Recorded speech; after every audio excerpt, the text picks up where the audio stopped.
first of all, I want to say thank you. Thank you so very much for everything. 1,000 subscribers is a milestone I really never thought I'd reach. It's something so amazing to me. I know I've said this before at other milestones, but when I was making gaming videos on my own, I never thought that it would be where this channel would be where it is now. So, thank you. Thank you so much. And, well, this isn't the end. I want to keep growing this channel with all of you and reach new milestones. This is more like just the beginning. So, here's to another 1,000 subs. Thanks, everyone. I didn't really know what to do for this video. I'd gone through a lot of ideas. I'd even tweeted asking for some ideas. And I even considered stealing some people's ideas, like Seth did top 100 anime or something like that. I considered doing that. But I felt like it didn't really match the tone of this channel very much. A few days after we actually reached the milestone, Cassidy, a member of the Discord, added me and said, "Sorry for the ping again, but I was wondering, what are/were your motives /inspirations to do the content that you do? And do you have any goal you want to reach/person you want to be like?" And I answered.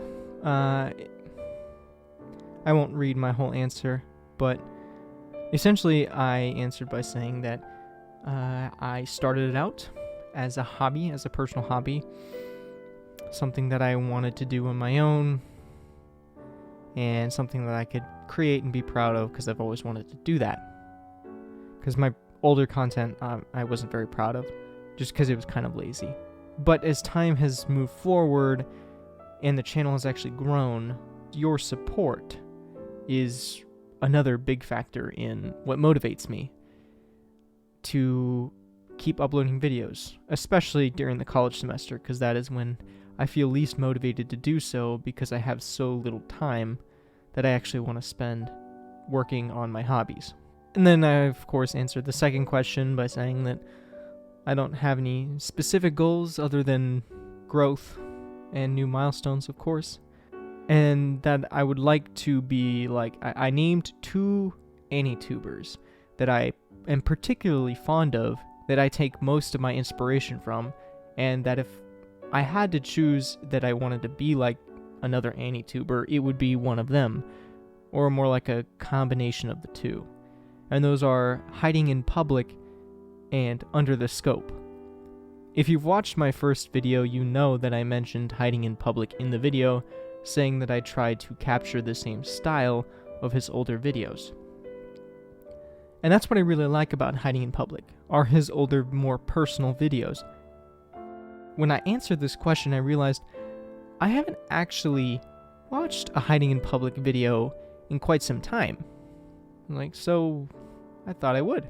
So I went to his channel, and one kind of stuck out to me. It was a video called From You 5 Years Ago. In the video, he discusses a letter that he wrote 5 years previous to the upload date. His high school teacher had assigned him to write this letter, and she kept it and mailed it to him, reached out to him and mailed it to him 5 years after he wrote it. Before he opens the letter in the video and reads it, he's talking about his journey from pretty much the time that he wrote this letter to his 5 years later where he is now. And a lot of that involves YouTube and the ups and downs of it. But he talks about a very specific desire that he has, and a motivator, it seems like, for doing YouTube. It was the desire to be noticed, cared for, and loved. And that really resonated with me. And I thought, hey, maybe I could make a video going through my journey and how everything began. So I was scrolling through my Twitter just to see any old tweets, see how I felt and previous milestones, what I had written. I'm a man of many words, as you probably know very well by now. Many of my scripts use needlessly wordy sentences to get my point across. I don't necessarily see that as a weakness or a bad thing, but I also don't necessarily see it as a strength. Anyway, I hadn't gotten used to using Twitter for more descriptive things and putting my thoughts on Twitter as much. So at 300 subscribers, I made a tweet longer because I was like, there's not enough characters in a tweet to actually put all of my thoughts here. At the end of the tweet longer, I wrote, "Starting YouTube has done so much for me that I don't have the words to describe right now. I plan to make a video on it at some point once I can find those words. So, I think I have the words now to describe what I was feeling. So I'm going to try and put those feelings into words in this video." I made my first video essay in July of 2020. I don't think I speak for just me when I say that quarantine was a life-changing experience. Most of us are around people all the time. You spend time with loved ones, families, friends, and sometimes people you don't really like. And that becomes your identity. How you act around those people. What you do around those people. And sometimes it even affects what you do alone, because what you do alone, you want to be able to maybe impress other people or show them that you do something, so you end up working on it solely for that reason or partially for that reason. So people have a lot to do with who we are. But come quarantine, all that's gone. And then we're sitting inside and we don't know what to do. So it became a very reflective time and pensive time for a lot of people, myself included. I began to think a lot about my life and my identity because I no longer had people to create that identity. And I won't go much into that because I've covered that in several of my videos. But essentially, I realized that I had problems and I needed to talk about them. But I didn't have people to talk about them with, really. So I felt really alone. Then I went off to college. And it kind of relieved itself a little bit because I was able to socialize a little bit more. And I had a roommate who was my high school friend, so being able to reconnect with him helped a lot. And then when I started to think more critically about who I was before, and I started to realize that I relied so much on other people to shape that identity that I didn't really know who I was, and the depression started to creep back in, I'm like, I gotta put this down on paper, because I loved writing stories, and I thought this would be the best way to do it, is just to write about it. And I got an email that said, hey, write us a self-introduction paper for Early Start, which is the summer semester at Purdue. They said, write us a paper introducing yourself. And it wasn't required or anything, but I thought it was, so I wrote it. And I took this as an opportunity to think more critically, and I took a more emotional route rather than just, here's basically what I do.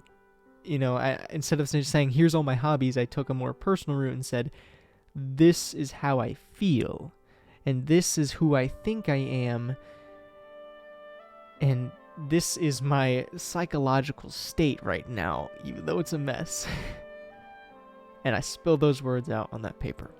And then after I wrote that paper, an idea came to my head.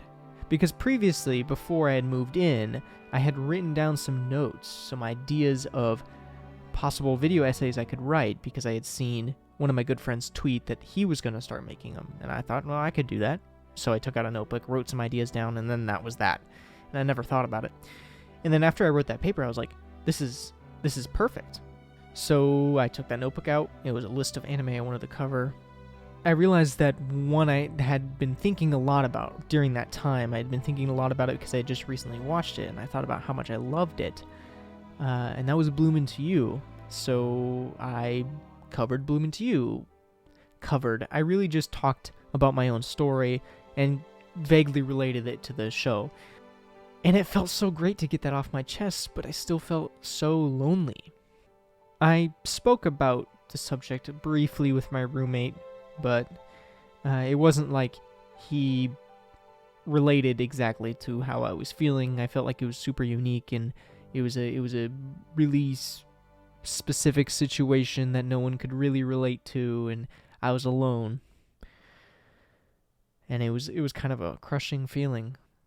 And then I posted it to Reddit, and it got some traction, and people were just commenting, and people still comment on that video similar things. I relate. I understand. I know what it's like. Words along those lines meant a lot to me. And as I said in my anniversary video, that was the moment that I realized I was not alone. That there are other people who share not only my interests, but also my perspective on life and my emotional struggles. And so I started uploading videos about personal journeys or emotional journeys that I had, to see if people could relate to them and understand how I felt. And if it was a great feeling knowing that I wasn't alone. But it started to feel less motivated to do it.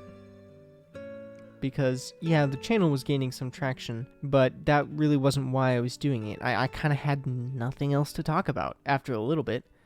And I was watching A Silent Voice. I was rewatching it for a video essay, and I couldn't think of any ideas to do because I was thinking, how can I write a personal journey about this? Because I don't necessarily completely relate with any of these characters.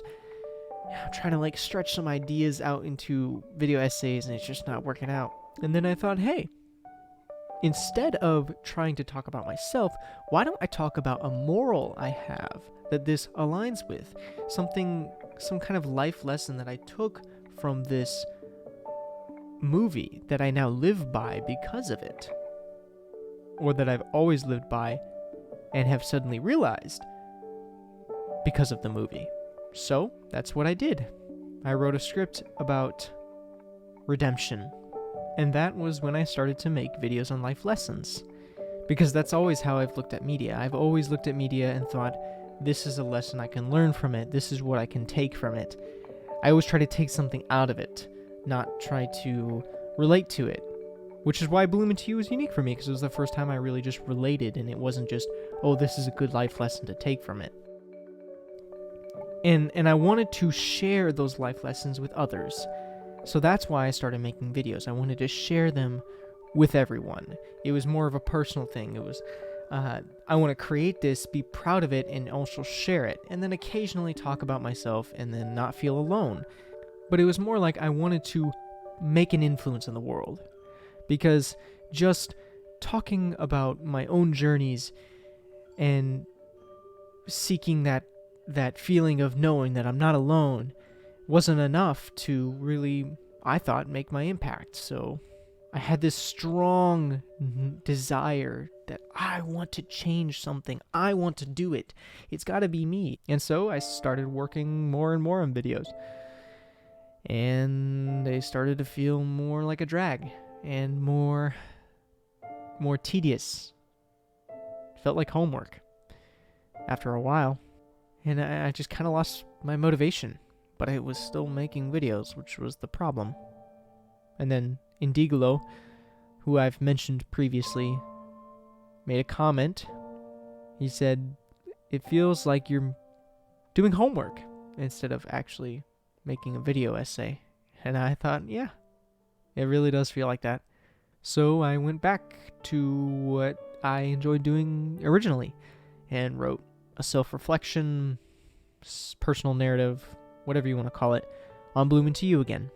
And that is when I realized how much I just love doing this. And I love doing it not because I'm seeking to stand out, not because I really feel like I need to put my mark on the world. I don't feel that way anymore. And I don't really seek to have that fulfillment of not feeling alone as much, because I know that I'm not alone, no matter what, because of you all. Now, I make videos because I love it, and because I like interacting with you all, and I like providing this content that you enjoy, and I love talking about my favorite shows in very special ways, and talking about how profound they are and how much they impact me so that they can impact you in the same way. And when I see comments such as these, or this one, it makes me realize that this journey that I've been through because of this channel and am continuing to go through because of you all does not belong to me. It doesn't. It's ours. It's our journey. So let's continue marching forward.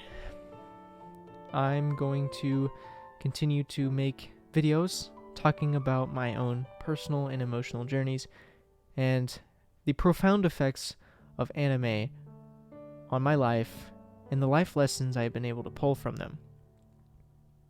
I'm going to keep doing what I love because that's what I want to do, and there's not really a whole lot of reason for it. I'll admit that there is still that small inkling to, well, I don't want to feel alone, so I'm going to put this out there. I want to make my mark on the world, so I'm going to do this. And there's still that desire of, I want to stand out. I want people to notice me. That's still there. But at the forefront of my mind, when I'm making these videos, is just how much I enjoy it. How much I love seeing the final product come together and see everyone enjoy it. Thank you all so very much for everything. You are all the reason that I am who I am today. And I can't thank you enough. I don't normally put call to actions at the end of videos because I find that they break immersion and I don't really see a point in it. That's not really what I'm looking for when I make my content. But I'm gonna put one here just because this is more of a vlog kind of announcement-ish video. So, I have social media. I have Twitter, Instagram, Twitch. They will all three be linked in the description.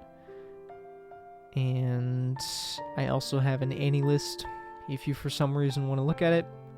Also down below there is my light novel that I'm currently writing. It's kind of on pause right now while I'm trying to reorganize my life after coming home for the semester. But if you want to check it out, it's a public Google document. You can read it. You don't have to. Let me know what you think. There's also a Discord server if you'd like to join it. I did mention it earlier in the video. Thank you all so very much for watching. Thank you all for 1,000 subs. Thank you all for making me who I am today. And most importantly, do not forget, there's not a day that I don't acknowledge all of you. I'll see you in the next video.